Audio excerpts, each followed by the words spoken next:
Hi everyone, welcome to another episode of Abhin Archive.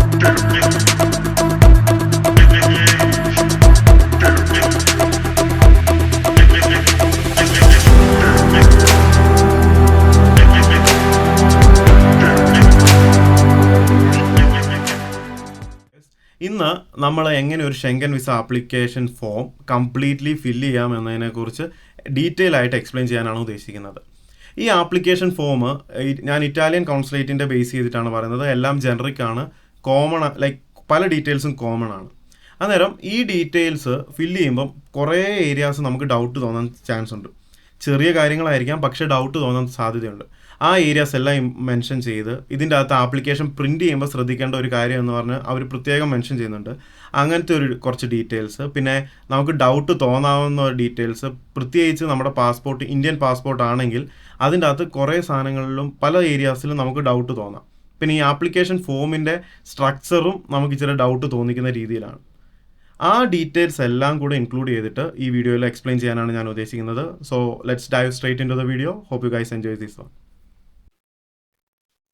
ഇപ്പം documentation റിക്വയർഡിൻ്റെ അകത്ത് main ആയിട്ടുള്ളൊരു ഒരു ഡോക്യുമെൻ്റ് ആണ് electronic Schengen visa application form.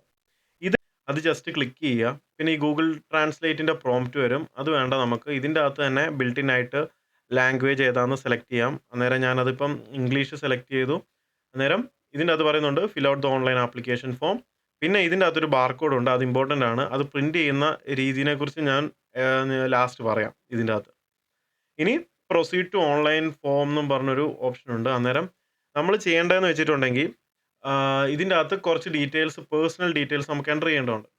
ഒരു കാര്യം ശ്രദ്ധിക്കണം, നമ്മുടെ എന്നാ പറയുക, പാസ്പോർട്ടിലെ ഡീറ്റെയിൽസും ഇതിലെ ഡീറ്റെയിൽസും പക്ക മാച്ചിങ് ആയിരിക്കണം. ഒരു കാര്യങ്ങളും നമ്മൾ ഇതിൻ്റെ അകത്ത് തെറ്റിക്കാൻ പാടില്ല പാസ്പോർട്ടിലായിട്ട്. അതൊരു ചെറിയ എറർ ആണേലും, ചെറിയ എറർ അല്ല, അതൊരു വലിയ എററാണ്. പക്ഷേ ആ മിസ്റ്റേക്ക് വരുത്തിയിട്ടുണ്ടെങ്കിൽ ഭയങ്കര അത് എന്നാ പറയുക, പ്രശ്നമാക്കുന്ന ഒരു കാര്യമാണ്. സർനെയിം പാസ്പോർട്ടിൽ എന്താണോ അതുപോലെ തന്നെ എൻ്റർ ചെയ്യുക. ഞാനിപ്പം റാൻഡം ആയിട്ട് ഡാറ്റ എൻ്റർ ചെയ്യുക. കാരണം ഇത് പ്രൊസീഡ് ചെയ്ത് അടുത്ത സ്റ്റെപ്പ് കാണിക്കണമെങ്കിൽ എനിക്കിവിടെ എന്തെങ്കിലും ഡാറ്റ വേണം, ഇല്ലാണ്ട് അവർ പ്രൊസീഡ് ചെയ്യാൻ സമ്മതിക്കില്ല. ഇപ്പം കോഗ്നോ ഈ സംഭവം ഇതെന്താണെന്ന് ഇപ്പം തോന്നിയിട്ടുണ്ടെങ്കിൽ, നമുക്ക് ഡൗട്ട് തോന്നുവാണെങ്കിൽ കോപ്പി ചെയ്യുക, നേരെ ഗൂഗിൾ ട്രാൻസ്ലേറ്റ് എടുക്കുക, ജസ്റ്റ് എൻ്റർ ചെയ്യുക. സംഭവം ഉദ്ദേശിക്കുന്നതെന്ന് വെച്ചിട്ടുണ്ടെങ്കിൽ നമ്മുടെ എന്നാ പറയുക, സർനെയിം അറ്റ് ബർത്ത് ആണ് ഇവർ ഉദ്ദേശിക്കുന്നത്. ഇപ്പം കല്യാണമൊക്കെ കഴിഞ്ഞ് കഴിയുമ്പം ഹസ്ബൻഡിൻ്റെ പേര് എടുക്കും. അങ്ങനെയൊക്കെ കേസുകളുണ്ടെങ്കിൽ, അല്ലെങ്കിൽ ചില കാരണങ്ങൾ കൊണ്ട് പേര് മാറ്റേണ്ടി വരും. അങ്ങനെയൊക്കെ കേസ് ഉണ്ടെങ്കിൽ ഇവിടെ ആ പേരെന്താണോ പണ്ടത്തെ ബർത്ത് ടൈമിലുണ്ട്, സർനെയിം അറ്റ് ബർത്ത് എന്താണോ അത് കറക്റ്റ് അവിടെ മെൻഷൻ ചെയ്യുക. പിന്നെ ഇവിടെ നിങ്ങളുടെ നെയിം എന്താണോ അത് എൻ്റർ ചെയ്യുക. പിന്നെ ഡേറ്റ് ഓഫ് ബർത്ത് എക്സാക്ട്ലി എന്താണോ അത് അതിൻ്റെ അകത്ത് ക്വസ്റ്റ്യൻ ഇല്ല, അത് എന്താണോ കറക്റ്റ് അങ്ങ് എൻ്റർ ചെയ്യുക. ഇതിൻ്റെ അകത്തൊന്നും നിങ്ങൾക്ക് ഡൗട്ട് വരാൻ ചാൻസ് ഇല്ല. ആകെ വരാൻ ചാൻസ് ഉള്ള സംഭവം എന്ന് വെച്ചാൽ ഈ പറഞ്ഞ ഇതെന്താണെന്ന് സംഭവം. അങ്ങനത്തെ എന്തെങ്കിലും ഒരു ടേം ഡൗട്ട് തോന്നുവാണെങ്കിൽ ഗൂഗിൾ ട്രാൻസ്ലേറ്റ് എടുക്കുക, അടിക്കുക. വേറെ ഒരു അതിൻ്റെ അകത്ത് ഇല്ല. പിന്നെ പ്ലേസ് ഓഫ് ബർത്ത് എക്സാക്ട്ലി എന്താണോ അത് തന്നെ അടിക്കുക.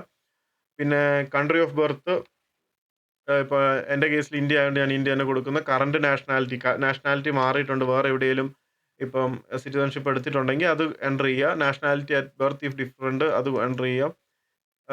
എന്താണ് നമ്മുടെ ജെൻഡർ എന്ന് കൊടുക്കുക. പിന്നെ അടുത്ത സെക്ഷൻ എന്ന് വെച്ചിട്ടുണ്ടെങ്കിൽ എംപ്ലോയർ എഡ്യൂക്കേഷണൽ എസ്റ്റാബ്ലിഷ്മെൻ്റ് എന്നാണ്. ഇത് സംഭവം എന്നാ ഉദ്ദേശിക്കുന്നതെന്ന് വെച്ചിട്ടുണ്ടെങ്കിൽ, ബേസിക്കലി നമ്മുടെ ജോലീൻ്റെ ഡീറ്റെയിൽസ്, നമ്മൾ എവിടെയാണോ വർക്ക് ചെയ്യുന്നത് അതിൻ്റെ ഡീറ്റെയിൽസ്. എൻ്റെ കേസിൽ ടെക്നിക്കൽ സ്കിൽസ്. ഇതിൻ്റെ അകത്ത് അതർ ടെക്നിക്കൽ എന്നും പറഞ്ഞിട്ടൊരു ഓപ്ഷൻ ഉണ്ടായിരുന്നു. ഞാൻ അന്ന് അപ്ലൈ ചെയ്ത സമയത്ത് ഇതാണ് കൊടുത്തത്, അതർ ടെക്നിക്കൽ എന്നും പറഞ്ഞിട്ട്. എന്നിട്ട് എംപ്ലോയറിൻ്റെ പേര്, ഇപ്പോൾ കമ്പനി ഏതാണോ കമ്പനീൻ്റെ പേര് കൊടുക്കുക, കമ്പനീൻ്റെ അഡ്രസ്സ് എന്താണോ അത് കൊടുക്കുക. പിന്നെ വേണ്ട ഡീറ്റെയിൽസ് എന്ന് വെച്ചിട്ടുണ്ടെങ്കിൽ പോസ്റ്റൽ കോഡാണ് അവർക്ക് വേണ്ടത്. അന്നേരം നിങ്ങൾ എന്തെങ്കിലും പോസ്റ്റൽ കോഡ് ഉണ്ടെങ്കിൽ അത് കറക്റ്റ് അങ്ങ് എൻ്റർ ചെയ്ത് വിടുക. ജസ്റ്റ് പോസ്റ്റൽ കോഡ് എന്താണോ ആ ഡീറ്റെയിൽസ് എൻ്റർ ചെയ്ത് വിടുക. കൺട്രി എവിടെയാണോ, ഇപ്പോൾ ഫോൺ നമ്പർ എത്രയാണോ അതും ഇതേപോലെ തന്നെ അങ്ങ് എൻ്റർ ചെയ്ത് വിടുക. ഇപ്പോൾ ഞാൻ റാൻഡം ആയിട്ടൊരു നമ്പർ അടിച്ചാൽ, പക്ഷേ ഫോൺ നമ്പർ എന്താണോ അത് കൊടുക്കുക. എംപ്ലോയറിൻ്റെ കേട്ടോ, അത് ശ്രദ്ധിക്കണം.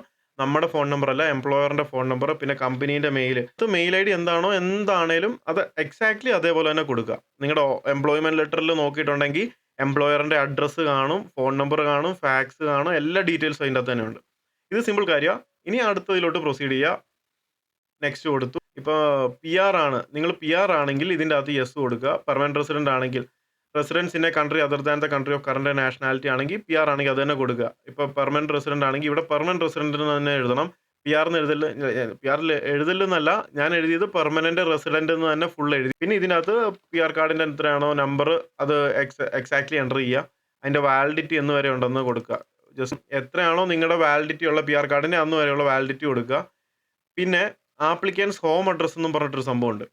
ഇതിൻ്റെ അകത്ത് നമ്മുടെ ഇവിടുത്തെ ഇപ്പോൾ അഡ്രസ്സ്, കാനഡയിൽ ഇപ്പോൾ കറൻ്റ്ലി ഉള്ള അഡ്രസ്സ്, നിങ്ങൾക്ക് ഇതിൻ്റെ അകത്തോട്ടാണ് പാസ്പോർട്ട് അയച്ച് നിങ്ങൾക്ക് കിട്ടാൻ പോകുന്നത്. നിങ്ങളുടെ ഈ അഡ്രസ്സിലോട്ടായിരിക്കും. അന്നേരം അവർ ചെക്ക് ചെയ്യുമ്പം അവർക്കൊരു കൺഫ്യൂഷൻ ഒരിക്കലും വരാനുള്ള വകുപ്പ് നമ്മൾ കൊടുക്കരുത്. നമ്മൾ കാനഡയാണ് മോസ്റ്റ്ലി ടാർഗറ്റ് ഓഡിയൻസ്, ഞാൻ പറഞ്ഞു കാനഡ ഉള്ളവർക്കാണ് ഇത് ഉപകാരം വരുന്നത്. പക്ഷേ അല്ലാണ്ട് ഷെങ്കൻ വിസയ്ക്ക് വേറെ രാജ്യത്ത് നിന്ന് അപ്ലൈ ചെയ്യുന്നതാണേലും ബേസിക്കലി ഇതിൻ്റെ സ്ട്രക്ചർ എല്ലാം ഇത് തന്നെയാണ്. പ്രത്യേകിച്ച് മാറ്റമൊന്നും വരാനില്ല. Basic details, phone number, employment details, offer letter, employment letter, അങ്ങനത്തെ സാധനങ്ങളെല്ലാം ഒരേപോലെ. ഓക്കെ, നെക്സ്റ്റ് കൊടുത്തു. അന്നേരം അതിൻ്റെ അകത്തെ ഡീറ്റെയിൽസ്, മെയിൽ ID കൊടുത്തു. Only in case of minus, ഇപ്പം നിങ്ങൾ കുട്ടികളെയും കൊണ്ടോ അല്ലെങ്കിൽ പ്രായം മൈനേഴ്സ് ആയിട്ടുള്ള അവരുണ്ടെങ്കിൽ അന്നേരം ലീഗൽ ഗാർഡിയൻ അല്ലെങ്കിൽ പാരന്റൽ അതോറിറ്റി നിങ്ങളുടെ ആരുടെയും ഡീറ്റെയിൽസ് കൊടുക്കേണ്ടി വരും. അന്നേരം ഒരു സ്പെസിഫൈ ചെയ്തിട്ടുണ്ട് നിങ്ങൾക്ക് ആപ്ലിക്കബിൾ അല്ലാത്ത ഏരിയയിൽ നോട്ട് ആപ്ലിക്കബിൾ എന്ന് ഇടണമെന്ന്. അന്നേരം അങ്ങനെ കുറച്ച് ഏരിയാസ് ഉണ്ടായിരുന്നു, അതിൻ്റെ അകത്ത് ഞാൻ നോട്ട് ആപ്ലിക്കബിൾ എന്നും പറഞ്ഞിട്ടു. പിന്നെ ട്രാവൽ ഡോക്യുമെൻറ്റ്സ്, ഞാൻ അന്നേരം എൻ്റെ ട്രാവൽ ഡോക്യുമെൻ്റ് ഇന്ത്യേൻ്റെ പാസ്പോർട്ടാണ്. അന്നേരം ഡോക്യുമെൻ്റ് ടൈപ്പ് ഞാൻ ഓർഡിനറി പാസ്പോർട്ട് എന്ന് കൊടുത്തു. എൻ്റെ പാസ്പോർട്ടിലെ ഒരു നമ്പർ ഞാൻ എൻ്റർ ചെയ്ത് വിട്ടു. പിന്നെ ഡേറ്റ് ഓഫ് ഇഷ്യൂ എത്രയാണെന്ന് കൊടുക്കേണ്ടി വന്നു. ഡേറ്റ് ഓഫ് എക്സ്പയറി ഇങ്ങനെ ഇതേപോലെ തന്നെ കൊടുക്കണം. അന്നേരം ഒരു ഡേറ്റ് അങ്ങ് കൊടുത്തു, expiry date. Valid identity number വേറെ ആപ്ലിക്കബിൾ, ഇനി ആപ്ലിക്കബിൾ ആണെങ്കിൽ അന്നേരം ഞാൻ ആ സാധനം ഒന്നും കൊടുത്തിട്ടില്ല. എൻ്റെ ആധാർ കാർഡിൻ്റെ നമ്പർ കൊടുത്തിട്ടില്ല. പക്ഷെ കൊടുക്കുന്നതുകൊണ്ടും കുഴപ്പമൊന്നുമില്ല. നിങ്ങൾക്ക് വേണമെങ്കിൽ നിങ്ങളുടെ ആധാർ കാർഡിൻ്റെ നമ്പർ ഇവിടെ എൻ്റർ ചെയ്ത് കറക്റ്റ് ഡീറ്റെയിൽ എൻ്റർ ചെയ്തിട്ട് കൊടുക്കാം. ഒരു കുഴപ്പമില്ല. അത് കൊടുക്കുന്നതുകൊണ്ടും കുഴപ്പമൊന്നും വരാനില്ല. ഇനി ഇതിൻ്റെ അകത്ത് ട്രാവൽ ഇൻഫർമേഷൻ എന്നും പറഞ്ഞിട്ട് ചോദിച്ചിട്ടുണ്ട്. എവിടെയാണ് ആദ്യത്തെ എൻട്രി? ഇപ്പം ഷെങ്കൻ വിസ ഇറ്റലിക്കാണ് വെക്കുന്നതെങ്കിൽ നിങ്ങളുടെ ലൈക്ക് നമ്മൾ ഇറ്റലിക്ക് അപ്ലൈ ചെയ്യുന്നതിന് അർത്ഥം എന്ന് വെച്ചാൽ നമ്മുടെ സ്റ്റേയിൻ്റെ ഒരു വലിയ ഭൂരിഭാഗവും ഇറ്റലി തന്നെ ആയിരിക്കും.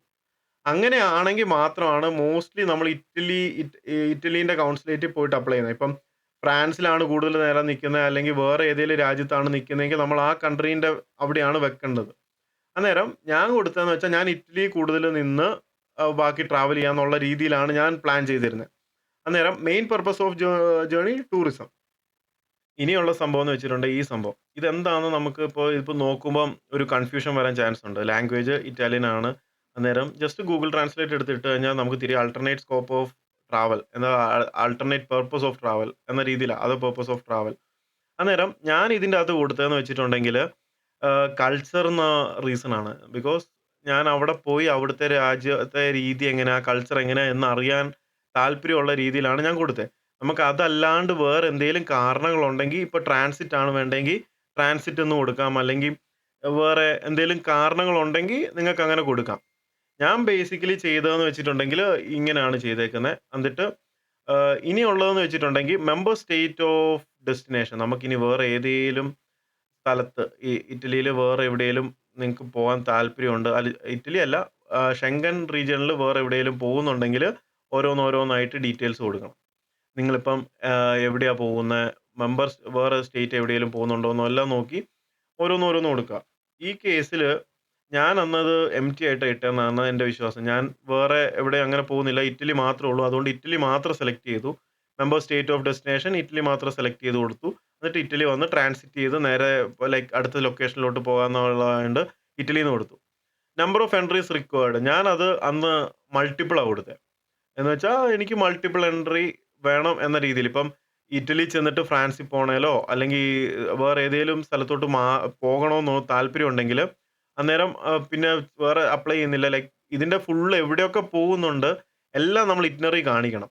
അന്നേരം നമ്മൾ കൊടുക്കുന്ന ഏതൊക്കെ ഡെസ്റ്റിനേഷൻസ് ഉണ്ടോ അതിൻ്റെ എല്ലാത്തിൻ്റെയും അനുസരിച്ച് നമ്മൾ ഇത് കൊടുക്കണം. അന്നേരം ഇപ്പോൾ കൊടുക്കുമ്പോൾ ഇറ്റലി ആണെങ്കിൽ ഇറ്റലിയിൽ നിന്ന് മാത്രം കൊടുക്കുക. ഞാൻ മൾട്ടിപ്പിൾ എൻട്രി കൊടുത്തു. പിന്നെ duration of intended stay or transit indicate the number of days. നമ്മൾ എത്ര ദിവസത്തേക്കാണ് ആ ഏരിയ കാണുക, ലൈക്ക് ഷെങ്കൻ ഏരിയയിൽ അല്ലെങ്കിൽ നമ്മളിപ്പോൾ നിൽക്കാൻ പോകുന്ന കൺട്രിയിൽ എത്ര നാളാണ് കാണുകയെന്ന് വെക്കുക. ഇപ്പം നിങ്ങളൊരു 30 ദിവസത്തെ ട്രിപ്പാണ് പോകുന്നതെങ്കിൽ 30 ഇവിടെ എൻ്റർ ചെയ്യണം. 20 എന്നാണെങ്കിൽ 20 എൻ്റർ ചെയ്യണം. അന്നേരം ആ ഡീറ്റെയിൽസ് കറക്റ്റ് എത്രയാണോ അത് കൊടുക്കുന്നതിനെ ബേസ് ചെയ്തിട്ടായിരിക്കും നിങ്ങൾക്ക് വിസ കിട്ടുന്നത്. ഇപ്പം 9 ദിവസം കൊടുത്താൽ ചിലപ്പോൾ 15 ദിവസമോ അല്ലെങ്കിൽ 20 ദിവസമോ അതനുസരിച്ച് എങ്ങനെയാണോ എത്ര ഡ്യൂറേഷൻ ഉണ്ടോ അതനുസരിച്ച് നിങ്ങൾക്ക് വിസ അപ്രൂവൽ വന്നിട്ടുണ്ടെങ്കിൽ കിട്ടാൻ പോകുന്നത്. പിന്നെ ഷെങ്കൻ വിസാസ് ഇതിന് നേരത്തെ ഏതേലും 3 വർഷത്തിനുള്ളിൽ നിങ്ങൾ എടുത്തിട്ടുണ്ടെങ്കിൽ അതിൻ്റെ ഡീറ്റെയിൽസ് നിങ്ങൾ ഇവിടെ കൊടുക്കണം. എന്നാന്ന് വെച്ചാൽ ആ ഡീറ്റെയിൽസ് എക്സാക്ട്ലി ഇതിൻ്റെ അകത്ത് വാലിഡ് എന്ന് തൊട്ട് എന്ന് വരെ സ്റ്റിക്കർ ഡീറ്റെയിൽസ് ഇപ്പം നമുക്ക് പാസ്പോർട്ട് റിട്ടേൺ ചെയ്ത് കിട്ടുമ്പോൾ അതിൻ്റെ അകത്ത് ഒരു സ്റ്റിക്കർ ഒട്ടിച്ചായിരിക്കുമല്ലോ കിട്ടുന്നത് വിസ അപ്രൂവ് ലൈക്ക് നമ്മുടെ ഫോട്ടോ എല്ലാം ഉള്ള ഒരു അപ്രൂവൽ അതിൻ്റെ അകത്തെ ഡീറ്റെയിൽസ് കറക്റ്റ് ഉണ്ടെങ്കിൽ കൊടുക്കണം. ഞാൻ ഇതിന് മുന്നേ ഷെങ്കൻ വിസയ്ക്ക് അപ്ലൈ ചെയ്തിട്ടില്ലാത്തതുകൊണ്ട് ഞാൻ നോ എന്ന് തന്നെയാണ് കൊടുത്തത്. ലാസ്റ്റ് ഇതിന് മുന്നേ അപ്ലൈ ചെയ്തിട്ടില്ല എന്ന്. Fingerprints collected previously for the purpose of applying for a Schengen visa no നമ്മൾ കൊടുത്തിട്ടില്ല. ഈ കേസിൽ ഇപ്പം പറയുന്നതെന്ന് വെച്ചിട്ടുണ്ടെങ്കിൽ ഷെങ്കനിലെ ലാസ്റ്റ് കൺട്രി എവിടെയാണോ like final country of destination എവിടെയാണോ അതിൻ്റെ വാലിഡിറ്റി എന്ന് വരെ ഏത് ദിവസം വരെ ഉണ്ടെന്നുള്ളത് കൊടുക്കണം. എൻ്റെ കേസിൽ ഞാൻ അപ്ലൈ ചെയ്ത സമയത്ത് ഞാൻ വേറെ ഒരു ഇറ്റലിയിലല്ലാണ്ട് വേറെ എവിടെയും പോകാൻ ഉദ്ദേശിക്കുന്നില്ല. ട്രാൻസിറ്റ് പോലെയാണ് ഞാൻ ഉദ്ദേശിച്ചേക്കുന്നത്. അങ്ങനെ ആയിരുന്നുകൊണ്ട് ഞാൻ ഇതിൻ്റെ അകത്ത് ഈ ഡീറ്റെയിൽസ് ഒന്നും ഫില്ല് ചെയ്തിട്ടില്ല. ഇത് നമുക്ക് ആപ്ലിക്കബിൾ അല്ലാത്ത സാധനങ്ങൾ ഫില്ല് ചെയ്യേണ്ട ആവശ്യമില്ല. Intended date of arrival in Schengen area, Schengen departure date അത് ഞാൻ ഫില്ല് ചെയ്തായിരുന്നു. ആക്ച്വലി എൻ്റെ ലൈക്ക് എന്നാണോ വരാൻ ഉദ്ദേശിക്കുന്ന ഏത് ഡേറ്റിലാണ് തിരിച്ചു പോകാൻ ഉദ്ദേശിക്കുന്നത് എന്നുള്ളത് ഞാനിവിടെ ഫില്ല് ചെയ്തായിരുന്നു. അങ്ങനെ എൻ്റെ കേസിൽ ഞാൻ ഇപ്പോൾ ഇന്ത്യൻ സിറ്റിസൺ ആണ്. ഇപ്പോൾ ഇറ്റലി ചെന്നിട്ട് നേരെ ഇന്ത്യയിലോട്ടാണ് പോകുന്നതെങ്കിൽ I don't need to provide any information over here. പിന്നെ നിങ്ങൾ ശ്രദ്ധിക്കുക, ഇടയ്ക്കിടയ്ക്ക് സേവ് ഡാറ്റ കൊടുക്കുക. ഇൻ കേസ് ഇത് ക്രാഷ് ആവുകയാണെങ്കിൽ നിങ്ങൾക്ക് പിന്നെ ഇതെല്ലാം എൻ്റർ ചെയ്യുന്നതിന് പകരം ലോഡ് ഡാറ്റ എന്ന് പറഞ്ഞിട്ട് ഒരു .json ഫയലാണ്. അത് അപ്ലോഡ് ചെയ്തിട്ടുണ്ടെങ്കിൽ ഈ ഡാറ്റ എല്ലാം ഇങ്ങോട്ട് വരും. ഈ ഷെങ്കൻ വിസേൻ്റെ ആപ്ലിക്കേഷൻ ഫോം നമ്മുടെ ഇറ്റലീൻ്റെ ലൈക്ക് ടൊറൻറ്റോയിലുള്ള എംബസീൻ്റെ കോമൺ വെബ്സൈറ്റിൽ അവൈലബിളാണ്. അത് ക്ലിക്ക് ചെയ്യുമ്പോൾ തന്നെ ഡയറക്റ്റ് വരും. ഇതിൻ്റെ എല്ലാ ലിങ്ക്സ് ഞാൻ ഡിസ്ക്രിപ്ഷനിൽ ഇടാൻ നോക്കാം. പിന്നെ ഡീറ്റെയിൽസ് എല്ലാം വരുന്നത്. പിന്നെ ഇത് ഇൻവിറ്റേഷൻ ടൈപ്പ്, ഇത് ഹോട്ടൽ അക്കോമഡേഷൻ്റെ ഡീറ്റെയിൽസ് ആണ് ഞാൻ കൊടുത്തത്. എന്ന് വെച്ചാൽ ഇതിപ്പം ചിലവരെ എന്നാ പറയുക സ്പോൺസർ ചെയ്തിട്ട് കൊണ്ടുവരുന്ന രീതിയുണ്ട്, അല്ലാണ്ട് ടെമ്പററി അക്കോമഡേഷൻ എടുക്കുന്നവരുണ്ട്. എൻ്റെ കേസിൽ എന്ന് വെച്ചിട്ടുണ്ടെങ്കിൽ ഹോട്ടൽ ഇതിൻ്റെ പേരിലാണ് ഞാൻ എടുത്തേക്കുന്നത്. അന്നേരം അതിൻ്റെ അകത്ത് ഇതിൻ്റെ ലൈക്ക് ഹോട്ടൽ ഓർ ടെമ്പററി അക്കോമഡേഷൻ്റെ ഇവിടെ പേര്, അതിൻ്റെ അഡ്രസ്സ്, പോസ്റ്റൽ കോഡ് ഡീറ്റെയിൽസ്. ഞാൻ നെയിം എന്തെങ്കിലും റാൻഡമായിട്ട് എൻ്റർ ചെയ്യുക, അഡ്രസ്സ് എൻ്റർ ചെയ്യുക, പോസ്റ്റൽ കോഡ് ഡീറ്റെയിൽസ് ഇങ്ങനെ റാൻഡമായിട്ടൊരു നമ്പർ എൻ്റർ ചെയ്തു. പിന്നെ സിറ്റി, ഏതാ സിറ്റി എന്ന് ഒരെണ്ണം കൊടുക്കണം. പ്രൊവിൻസ്, ഇപ്പോൾ ഇറ്റലിയിലാണ് പോകുന്നതെങ്കിൽ ഇതിപ്പോൾ ഞാൻ for the sake of filling the application I am just showing you this one. ഇതിൻ്റെ അകത്ത് നിങ്ങളുടെ ഹോട്ടലിന് ഇത്. പിന്നെ the applicants travel and subsistence expenses are charge. ഞാൻ കൊടുത്തേക്കുന്നത് വൺ സെൽഫ് മീൻസ് ഓട്ടോണമസ് എന്നുള്ള രീതിയിലാണ്. എന്ന് വെച്ചാൽ ഞാൻ തന്നെയാണ് എൻ്റെത് ലൈക്ക് ചിലവെല്ലാം വഹിക്കുന്നത് എന്നാണ്. ഇനി ഇപ്പോൾ കമ്പനീൻ്റെ പേരിലൊക്കെ ട്രാവൽ ചെയ്യുന്നതെന്ന് വെച്ചാൽ entirely different thing. If your company is sending U സംവർ you can like give this information. അല്ലെങ്കിൽ ഞാൻ നേരത്തെ കാണിച്ചായിരുന്നു ഇൻവൈറ്റിംഗ് പേഴ്സൺ എന്നും പറഞ്ഞിട്ട് ഇപ്പോൾ ഒരാൾ ഇൻവൈറ്റ് ചെയ്യുന്നുണ്ടെങ്കിൽ അതിൻ്റെ ഡിക്ലറേഷൻ ഓഫ് ഇങ്ങനെ ഓരോ സ്റ്റേറ്റ്മെൻറ്റ് ലൈക്ക് ഇങ്ങനത്തെ സംഭവങ്ങൾ നമ്മൾ അപ്ലോഡ് ചെയ്യണമെന്ന് പറഞ്ഞൊരു ഡോക്യുമെൻറ്റ് ഞാൻ ഏർലി ചെയ്തൊരു വീഡിയോയിൽ കാണിച്ചായിരുന്നു. അന്നേരം നിങ്ങളിപ്പം ഡിക്ലറേഷൻ അല്ലെങ്കിൽ ഒരു ഇൻവിറ്റേഷൻ ഇല്ലാത്ത രീതിയിലാണ് പോകുന്നതെങ്കിൽ മീൻസ് ഓട്ടോണമസ് കൊടുക്കുക, വൺ സെൽഫ് കൊടുക്കുക. എന്ന് വെച്ചാൽ നമ്മുടെ ചിലവ് നമ്മൾ തന്നെ വഹിച്ച് എല്ലായിടത്തും പോകുന്നതെന്ന്. പിന്നെ അപ്പുറത്ത് ലൈക്ക് നമ്മളൊരു റെഫറൻസ് ലൈക്ക് നമ്മുടെ ചിലവ് നമ്മുടെ ബന്ധു അല്ലെങ്കിൽ ഫസ്റ്റ് റിലേറ്റീവ് നമ്മുടെ ബ്രദർ അല്ലെങ്കിൽ സിസ്റ്റർ അല്ലെങ്കിൽ പാരൻസ് ആരെങ്കിലും എടുക്കുന്നതെങ്കിൽ അവരുടെ ഡീറ്റെയിൽസ് ലൈക്ക് അവിടുത്തെ ഒരു EU മെമ്പർ ആണെങ്കിൽ അവരുടെ ഡീറ്റെയിൽസ് ഇതിൻ്റെ അകത്ത് എൻ്റർ ചെയ്യണം. ഞാൻ ഈ കേസിലൊന്നും നോട്ട് ആപ്ലിക്കബിൾ ആണ് കൊടുത്തത്. പിന്നെ ആപ്ലിക്കേഷൻ കംപ്ലീറ്റ്ലി കഴിഞ്ഞു. നിങ്ങൾക്ക് ആപ്ലിക്കബിൾ അല്ലാത്ത സംഭവം എന്തെങ്കിലും കണ്ടിട്ടുണ്ടെങ്കിൽ നോട്ട് ആപ്ലിക്കബിൾ എന്ന് തന്നെ കൊടുക്കുക. ഇതിൻ്റെ അകത്ത് എവിടെയൊക്കെയൊക്കെ ലൈക്ക് നോട്ട് ആപ്ലിക്കബിൾ കൊടുക്കാൻ പറ്റുന്നതുണ്ടെങ്കിൽ മാത്രം. ആവശ്യമില്ലാത്തടത്ത് കൊടുക്കരുത്. ഇപ്പം വേണ്ടാത്ത സാധനങ്ങൾ ഇങ്ങനത്തെ കാര്യങ്ങൾ ഇത് ആപ്ലിക്കബിൾ അല്ലെങ്കിൽ ഇത് ഹോട്ടലിൻ്റെ പ്രൊമോട്ടർ ഈ സംഭവം ഇൻവൈറ്റിംഗ് ടൈപ്പ് എന്നുള്ളത് ഹോട്ടലിൻ്റെ ഡീറ്റെയിൽസ് കറക്റ്റ് കൊടുക്കുക. പിന്നെ റെഫറൻസസ് ഇത് നോട്ട് ആപ്ലിക്കബിൾ ആയതുകൊണ്ട് നോട്ട് ആപ്ലിക്കബിൾ എന്ന് തന്നെ കൊടുക്കുക. എൻ്റർ ചെയ്യണം. നോട്ട് ആപ്ലിക്കബിൾ എന്ന് ഫുള്ളി സ്പെല്ല് ചെയ്ത് എഴുതണം. ഇവിടെ ലൈക്ക് ഇങ്ങനെ ബ്ലാങ്ക് ഡീറ്റെയിൽസ് ഉള്ളിടത്തെല്ലാം നോട്ട് ആപ്ലിക്കബിൾ കൊടുക്കുക. ഇനി ഇങ്ങനെ ഒരു സംഭവമാണ് വരാൻ പോകുന്നത്. ലൈക്ക് കംപ്ലീറ്റ്ലി ഫിൽഡ് ആയിട്ട് ലാസ്റ്റ് ഒരു ബാർകോഡ് ഉണ്ട്. ഇതിൻ്റെ കേസിൽ എനിക്കൊരു ക്ലിയർ ആയിട്ടൊരു ഇൻഫർമേഷൻ ഇല്ല. എവിടെ ഒരു ഗ്രേ ഏരിയ ഇവർ പറഞ്ഞേക്കുന്നത് PDF ആയിട്ട് കൺവേർട്ട് ചെയ്തതിന് ശേഷം പ്രിന്റ് കൊടുക്കരുത്. അപ്പം ക്ലാരിറ്റി കുറയാൻ ചാൻസ് ഉണ്ട്. അന്നേരം ഈ ബാർകോഡ് റീഡബിൾ അല്ല എന്നാണ് പറഞ്ഞേക്കുന്നത് എല്ലായിടത്തും. ഞാൻ അന്നേരം പല സ്ഥലത്തും ട്രൈ ചെയ്തു. ഇപ്പം സ്റ്റേപ്പിൾസിൽ പോയിട്ട് ഡയറക്റ്റ് പ്രിന്റ് കൊടുക്കാൻ നോക്കി. അവിടുന്ന് ഈ ഞാൻ പറഞ്ഞില്ലേ സേവ് ഡാറ്റ എന്ന് പറഞ്ഞ ഈ ഓപ്ഷൻ യൂസ് ചെയ്താൽ ഒരു .json ഫയൽ ആവും. അതൊരു USB ഒരു ഫ്ലാഷ് ഡ്രൈവിൻ്റെ അകത്ത് കയറ്റി ഞാൻ സ്റ്റേപ്പിൾസിൽ പോയിട്ട് ഡയറക്റ്റ് പ്ലഗ് ഇൻ ചെയ്തു. എന്നിട്ട് അവിടുന്ന് ഡയറക്റ്റ് ഇങ്ങനെ പ്രിന്റ് കൊടുക്കാൻ നോക്കി. ഓൺലൈൻ ലോഗിൻ ചെയ്ത് പ്രിന്റ് കൊടുക്കാൻ നോക്കി. പക്ഷേ അവിടുന്നും ഇതേപോലെ it's going to convert into a PDF format. Statement specific ആയിട്ട് പറഞ്ഞിട്ടുണ്ട്. PDF ആയിട്ട് കൺവേർട്ട് ചെയ്യൽ ഡയറക്റ്റ് പ്രിന്റ് ചെയ്യണമെന്ന്. അന്നേരം ഞാനത് ട്രൈ ചെയ്യാൻ പറ്റുന്ന രീതിയിലെല്ലാം ട്രൈ ചെയ്തു. പല പേഴ്സണൽ കമ്പ്യൂട്ടറിൽ നിന്ന് ഞാൻ ഡയറക്റ്റ് പ്രിന്റ് ചെയ്യാൻ നോക്കി. എനിക്ക് പറ്റിയില്ല.